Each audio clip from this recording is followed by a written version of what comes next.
любі! Це знову я, і сьогодні нове божевілля. Слобожанський костюм гачком. Найбілосніший, найскладніший, найемоційніший проект. Готові до хаосу, сліз і тріумфу? Тоді залишайтесь, бо буде епічно! Починаю з намітки білосніжної корони слобожанської жінки. 2 метри чистого котону. Гачок 1,5 мм.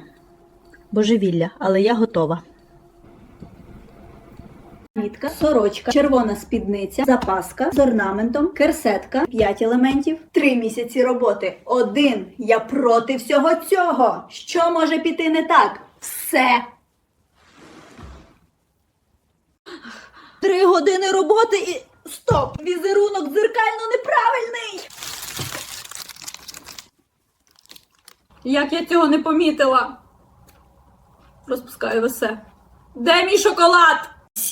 Новий старт. Тепер точно правильно. Білосніжні ромби, ажурні візерунки, червона облямівка. Петелька за петелькою. Я можу це. Головне не робити зайвих героїчних рухів і не з'їсти половину шоколадки, поки воно сохне. І раптом я розумію, це не просто хустка. Це корона. Слобожанські жінки носили її крізь війни, голод, окупації. І вона завжди була бездоганно біла.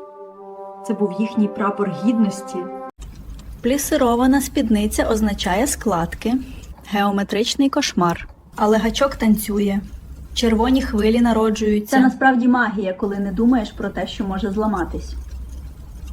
Бабусю, дивись, що я роблю. Бачу, сонечко моє, бачу. Твоя мама таке носила на Слобожанщині до війни. Носила, доню. Дуже гарно. Я поверну це додому, бабусю. Обіцяю. Ось і наступний виклик – червона спідниця. Дерга.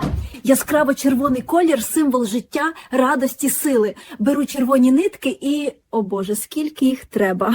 Слобожанська сорочка, широкі рукави, геометрична вишивка, білосніжна краса.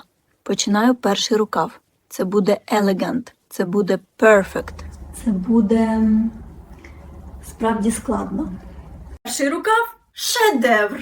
Другий рукав – його менш вдалий брат-близнюк. Вони, як я, і мої життєві рішення. Технічно схожі, але один явно краще. Розпускаю. Знову. Запаска з традиційним орнаментом. Червоно-чорні ромби, хрести, зірки. Кожен символ – мова предків. 1000 років в одній петельці. No pressure. Ромб – земля. Хрест – захист. Зірка – космос. Це не просто вишивка. Це код. Послання крізь століття від жінок, яких я ніколи не знала, але чию силу зараз відчуваю у руках.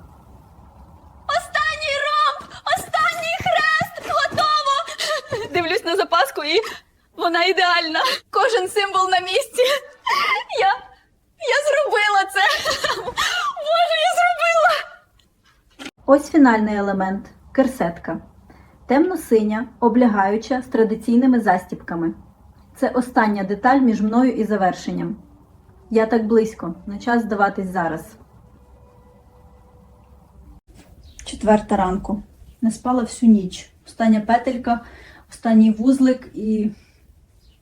готово. Повний костюм Слобожанщини. Я не вірю. Це реально? Момент істини. Одягаю кожну деталь. Спочатку намітку, потім сорочку, червону спідницю, запаску, керсетку. Кожен шар – це крок назад у час. Ось у дзеркало і це не я, це моя бабуся, прабабуся. Всі слобожанські жінки мого роду. Сильні, незламні, прекрасні. Вони тут.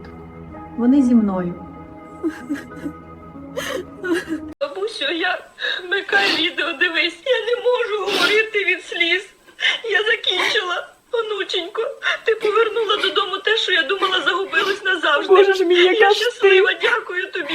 Я так люблю тебе. Коси 90 днів, 3 мільйони петельок, океан сліз і шоколаду, намітка 15 днів, спідниця 25, сорочка 20, запаска ще 20, керсетка 10. Але цифри не важливі, важливо те, що відчуваю зараз.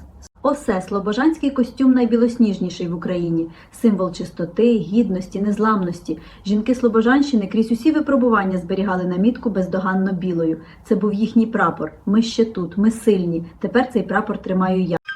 Так, мамо. Так. Так, костюм готовий. Гарний? Дякую. На весілля у цьому костюмі? Мамо, це музейний експонат. Ось, наступний проект Полтавщина. Бабуся вже надіслала схеми.